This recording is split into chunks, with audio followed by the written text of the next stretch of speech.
Welcome to Luca is a Billionaire, where the only thing I invest in is your answers.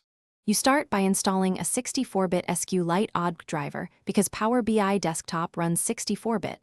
Once done, you must point the driver at your Sqlite or DB file. Open the ODG data source administrator and create a system DSN so Power BI can access it reliably. Make sure file permissions allow read access for your user and any service account, otherwise queries will fail. After creating the DSN, test the connection to confirm the driver can open the database and list tables.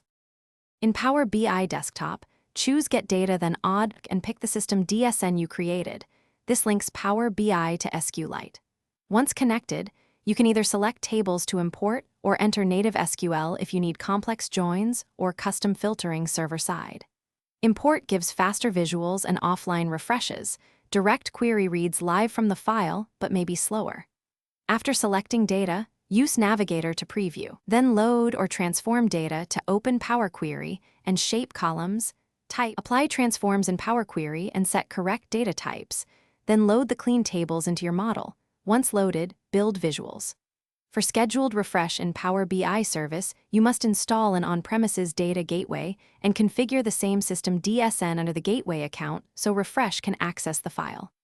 If something goes wrong, check common issues: driver bitness mismatch, wrong file path or permissions, and concurrent locks by other apps. If you still hit errors, verify the DSN works using another ODG client to isolate the problem.